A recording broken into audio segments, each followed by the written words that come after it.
Bismillahirrahmanirrahim. Assalamualaikum warahmatullahi wabarakatuh. Kepada dosen mata kuliah pendidikan olahraga Sekolah Dasar 1 yang saya hormati dan teman-teman yang saya sayangi dan saya rindukan. Bagaimana kabarnya? Semoga teman-teman yang sedang menonton video pada kesempatan kali ini dalam keadaan sehat walafiat dan selalu ada dalam lindungan Allah Subhanahu wa taala. Amin ya rabbal alamin. Di sini saya dan 11 rekan saya yang lainnya yang merupakan kelompok 2 dari kelas 2A Pendidikan Guru Sekolah Dasar IP Garut akan menjelaskan mengenai konsep dasar pendidikan jasmani, olahraga, dan kesehatan atau yang biasa disebut dengan PJOK. Sebelum ke materi, izinkan saya untuk memperkenalkan diri. Nama saya Amanda Arafasari Putri dengan nomor induk mahasiswa 198411015. Adapun 11 rekan saya yang lainnya diantaranya ada Anissa Nurul Aini, Ayi Nurlela,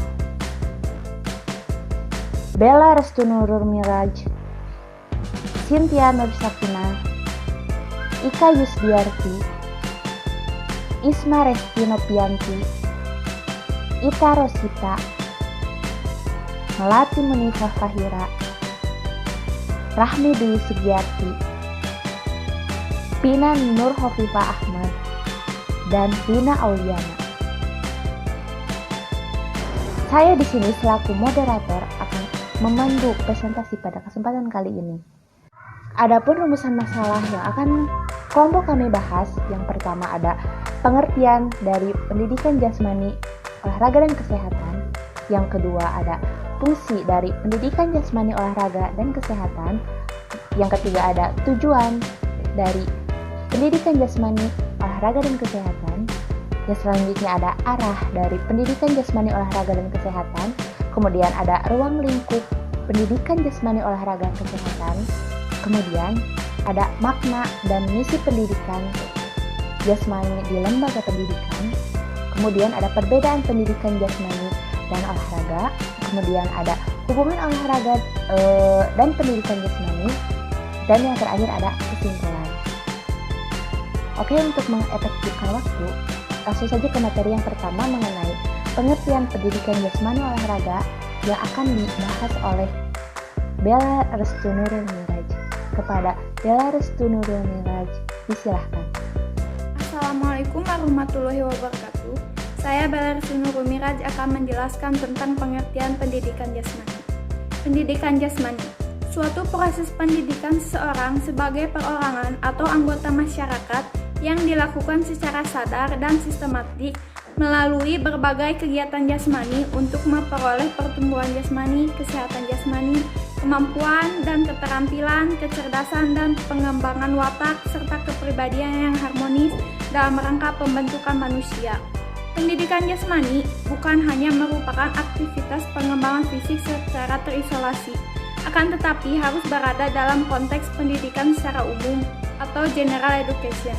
Sudah tentu proses tersebut dilakukan secara sadar dan melibatkan interaksi sistematik antar pelakunya untuk mencapai tujuan yang telah ditetapkan.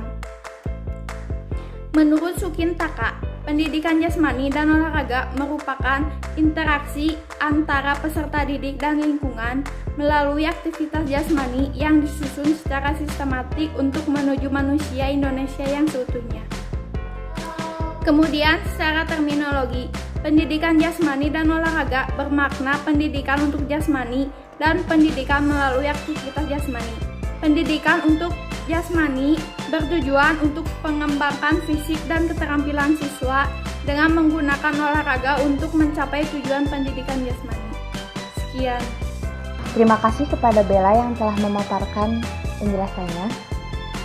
Selanjutnya, rumusan masalah yang kedua yaitu fungsi dari pendidikan jasmani, olahraga, dan kesehatan yang akan dijelaskan oleh Rahmi dan Isma. Kepada Rahmi dan Isma, disilahkan. Nama saya Rahmi Dwi Sugiarti. Di sini saya akan menjelaskan atau melanjutkan materi mengenai fungsi pendidikan jasmani.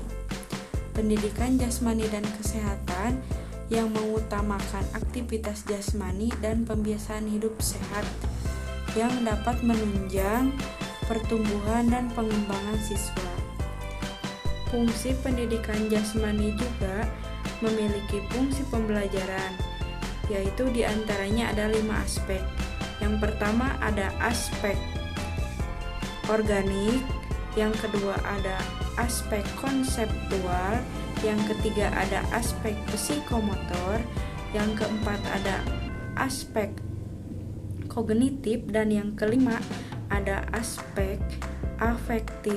Fungsi pendidikan jasmani untuk yang pertama yaitu mengenai aspek organik atau perkembangan struktur dan fungsi tubuh. Untuk yang pertama yaitu menjadikan fungsi sistem tubuh menjadi lebih baik.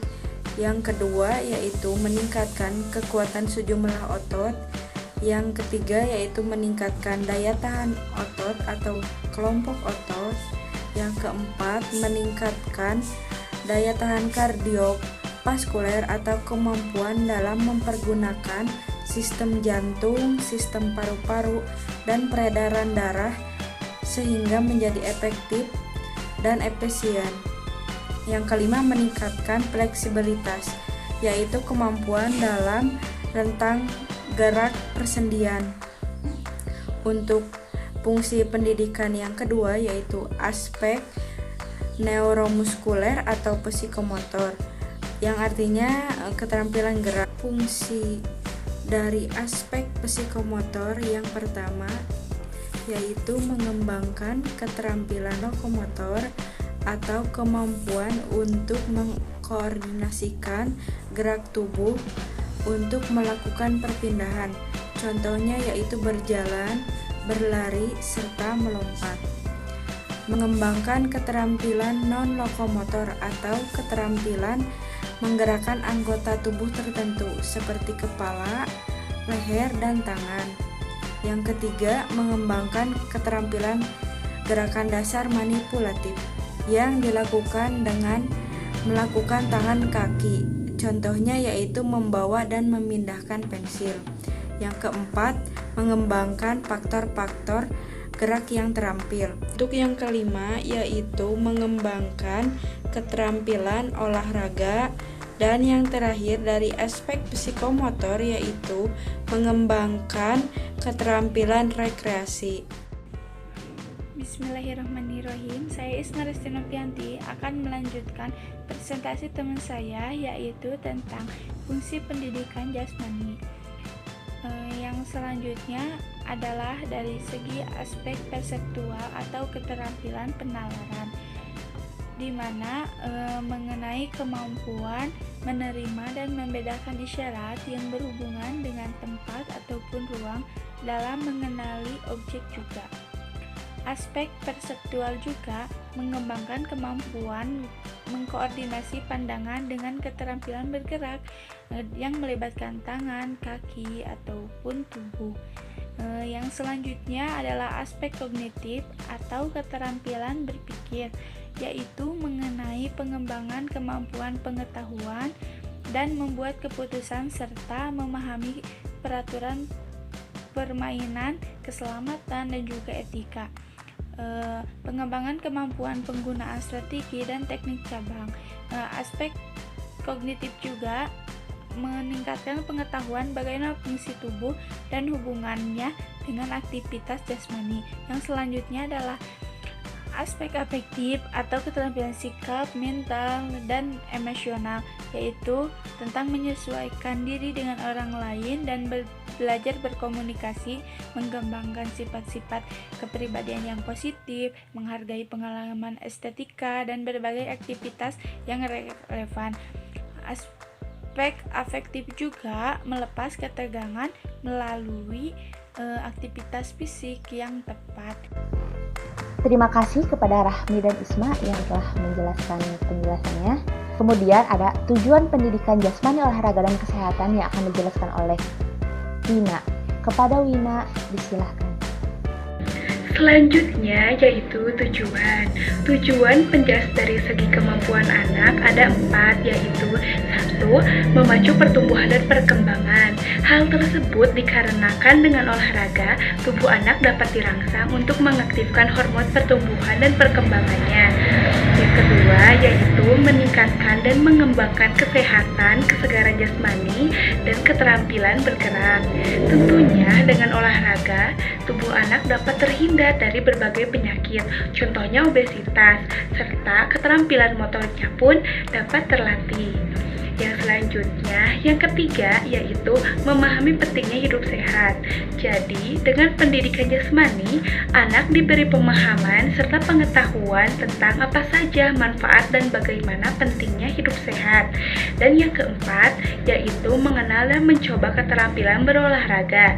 Dengan pendidikan jasmani, anak dapat mengenal berbagai jenis olahraga yang belum diketahuinya, serta mencobanya untuk melatih keterampilan anak dalam kegiatan berolahraga. Tujuan yang selanjutnya yaitu tujuan dari segi keterampilan geraknya. Terbagi menjadi 4 juga, diantaranya yaitu 1. Siswa mengenal dan dapat melakukan gerak dasar yang berguna sebagai dasar berbagai aktivitas jasmani. 2. Siswa dapat mengenal dan melakukan berbagai keterampilan gerak dan cabang olahraga. 3. Siswa mengerti pola hidup sehat diri dan lingkungannya. Karena pendidikan jasmani mengajarkan dan mengenalkan kepada siswa tentang pola hidup sehat dan menjaga kebersihan lingkungan. Dan yang keempat yaitu siswa belajar mendisiplinkan diri dan mengikuti bentuk-bentuk peraturan. Karena pelajaran penjas melibatkan berbagai kegiatan yang mana siswa harus belajar disiplin dan mengikuti bentuk peraturan-aturan dalam permainan olahraga tersebut. Sehingga siswa dapat terbiasa untuk disiplin dalam kehidupan sehari-harinya. Terima kasih kepada Wina yang telah memaparkan penjelasannya. Kemudian, adapun mengenai arah dari pendidikan jasmani, olahraga, dan kesehatan yang akan dijelaskan oleh Cynthia. Nama saya Cynthia Nur Sakinah. Saya akan membahas tentang arah pendidikan jasmani. Pendidikan jasmani diarahkan untuk membina pertumbuhan fisik dan psikis yang lebih baik, sekaligus membentuk pola hidup sehat dan bugar sepanjang hayat. Pendidikan jasmani diberikan di sekolah harus sesuai dengan kurikulum pendidikan jasmani yang berlaku. Materi yang diajarkan harus sesuai dengan pertumbuhan dan perkembangan anak. Ketercapaian tujuan dipengaruhi oleh faktor guru, siswa, kurikulum, serta sarana dan prasarana lingkungan sosial. Faktor-faktor tersebut benar-benar harus diperhatikan karena satu dengan yang lainnya saling berkaitan. Terima kasih kepada Cynthia yang telah menjelaskan. Selanjutnya ada ruang lingkup pendidikan jasmani, olahraga, dan kesehatan yang akan dijelaskan oleh Anissa dan Ai. Kepada Anissa dan Ai, silahkan. Di sini saya akan menjelaskan tentang ruang lingkup pendidikan jasmani di SD. Menurut KTSP meliputi aspek-aspek sebagai berikut. Yang pertama ada permainan dan olahraga. Di antaranya seperti olahraga tradisional, permainan, eksplorasi gerak, keterampilan, lokomotor dan non-lokomotor, manipulatif, atletik, rounder, kiper, sepak bola, bola basket, dan bela diri. Yang kedua ada aktivitas pengembangan, meliputi mekanik sikap tubuh, komponen kebugaran jasmani, dan bentuk postur tubuh setara dengan aktivitas lain. Yang ketiga ada aktivitas senam yang meliputi ketangkasan kesederhanaan, ketangkasan tanpa alat, ketangkasan dengan alat, dan senam lantai. Yang keempat ada aktivitas ritmik yang meliputi gerak bebas, senam pagi, SKJ, dan senam aerobik. Yang kelima ada aktivitas air yang meliputi permainan di air, keselamatan di air, keterampilan bergerak di air, dan renang. Yang keenam ada pendidikan luar kelas yang meliputi seperti piknik, pengenalan lingkungan, berkemah, menjelajah alam, dan mendaki gunung. Yang terakhir ada kesehatan yang meliputi penanaman budaya hidup sehat dalam kehidupan sehari-hari, merawat lingkungan, memilih makanan dan minuman yang sehat, mencegah adanya cedera, mengatur waktu istirahat yang baik, dan aspek kesehatan itu juga merupakan aspek yang tersendiri dan secara implikit masuk dalam semua aspek.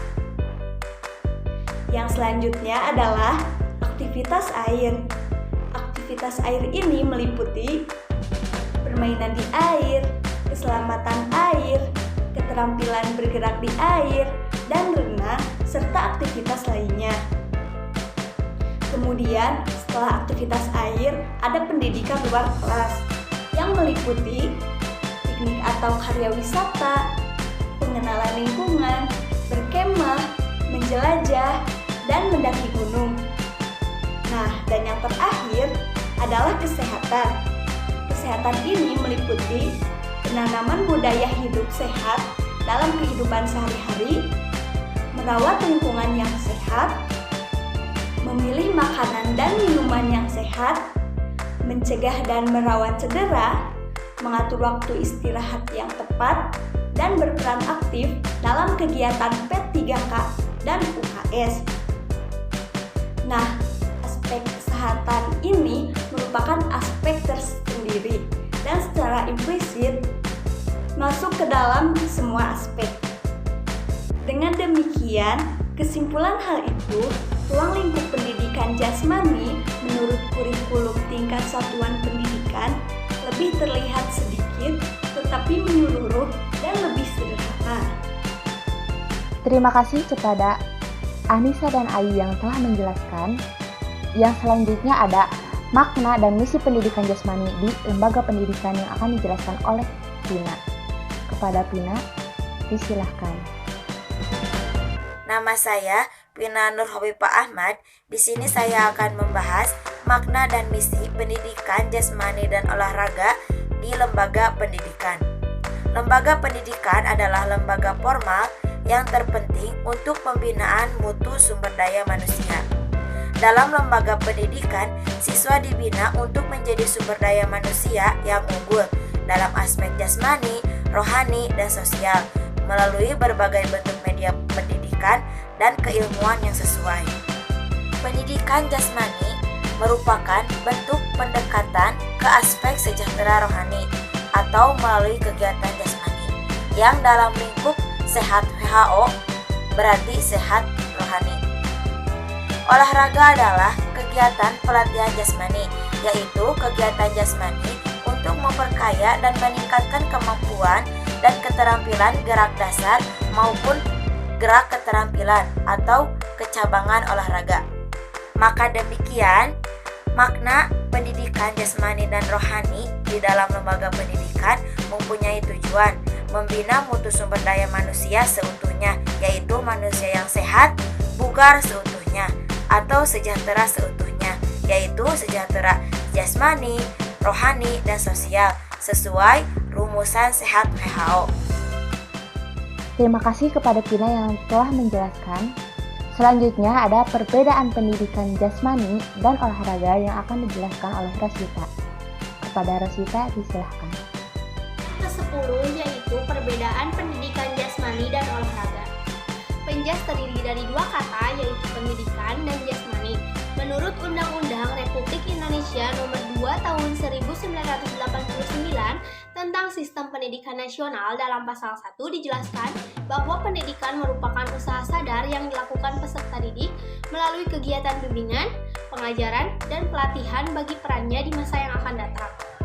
Selain itu juga, pendidikan dapat memberikan modal berupa kemampuan baik secara fisik maupun pikiran bagi manusia untuk menyelesaikan dan mengurangi tantangan kehidupan di masa yang akan datang. Sedangkan jasmani menurut Kamus Besar Bahasa Indonesia yaitu badan atau tubuh. Secara garis besar bahwa pendidikan jasmani yaitu aktivitas badan atau tubuh yang dijadikan sebagai alat atau media dalam aktivitas mendidik guna tercapainya tujuan secara utuh. Selain itu juga ada olahraga, yaitu memiliki dua arti, olahraga yang berasal dari bahasa Indonesia dan dari kata sport. Olahraga yang berasal dari bahasa Indonesia yaitu gerak badan dan menyehatkan tubuh. Sedangkan dari bahasa sport, yaitu dalam budaya Amerika, aktivitas bermain yang diorganisir dan bersifat kompetitif. Definisi di atas ada perbedaan antara jasmani dan olahraga, baik arti bahasa Indonesia maupun dalam konteks sport. Olahraga dalam konteks sport lebih menekankan terhadap aktivitas yang menggunakan keterampilan tingkat tinggi yang diikat oleh sebuah peraturan dan pelaksanaannya yang telah disepakati. Oleh karena itu, olahraga memiliki ciri khusus, yaitu bersifat kompetitif. Di saat olahraga kehilangan ciri kompetitifnya, maka aktivitas jasmaninya berubah menjadi kegiatan bermain atau reaksi. Terima kasih kepada Rosita yang telah menjelaskan. Yang selanjutnya ada hubungan olahraga dan pendidikan jasmani yang akan dijelaskan oleh Ika. Kepada Ika, disilahkan. Hubungan olahraga dan pendidikan jasmani. Dalam memahami pendidikan jasmani, kita harus memperhatikan hubungan antara olahraga dan bermain.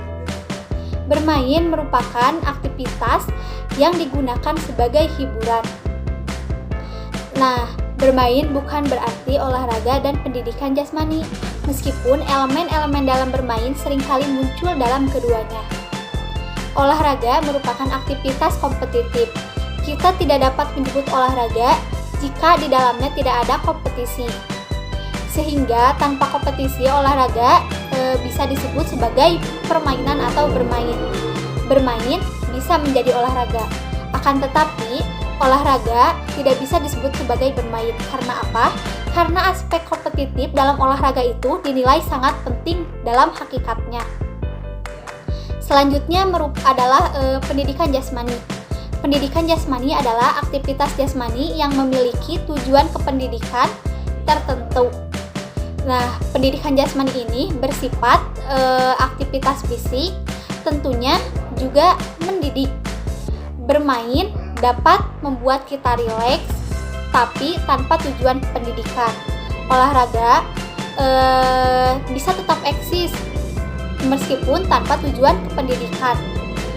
Akan tetapi, pendidikan jasmani itu mempunyai tujuan kependidikan. Nah, yang sekarang adalah olahraga dan bermain. Olahraga dan bermain dapat eksis meskipun untuk kepentingan kesenangan, kependidikan, atau untuk keduanya. Kesenangan dan pendidikan tidak harus dipisahkan. Keduanya dapat dan harus berdampingan atau beriringan bersama-sama. Terima kasih kepada Ika atas penjelasannya. Dan yang terakhir ada kesimpulan yang akan disampaikan oleh Melati. Kepada Melati, disilahkan. Jadi, kesimpulan dari konsep dasar pendidikan jasmani olahraga adalah proses pendidikan seseorang sebagai perorangan atau anggota masyarakat yang dilakukan secara sadar dan sistematik melalui berbagai kegiatan jasmani untuk memperoleh pertumbuhan jasmani, kesehatan, kemampuan dan keterampilan, kecerdasan dan perkembangan otak serta kepribadian yang harmonis dalam rangka pembentukan manusia. Dapat fungsi pendidikan jasmani yaitu aspek organik, aspek psikomotor, aspek spiritual, aspek kognitif, dan aspek afektif. Terdapat juga tujuan pendidikan jasmani. Ruang lingkup pendidikan jasmani yaitu permainan olahraga, aktivitas pengembangan, aktivitas senam, aktivitas ritmik, aktivitas air, pendidikan luar kelas, kesehatan, dan juga arah pembelajaran. Perbedaan makna pendidikan jasmani dan olahraga. Makna dan misi pendidikan jasmani dan olahraga di lembaga pendidikan, dan terdapat juga hubungan olahraga dan pendidikan jasmani. Terima kasih kepada Melati yang telah membacakan kesimpulan. Mungkin sekian materi yang bisa kami sampaikan. Mohon maaf apabila ada salah kata atau penjelasan yang masih kurang jelas yang kelompok kami presentasikan, karena kelompok kami juga masih dalam tahap pembelajaran. Mungkin sekian yang bisa kami sampaikan. Wabillahi taufiq wal hidayah. Wassalamualaikum warahmatullahi wabarakatuh.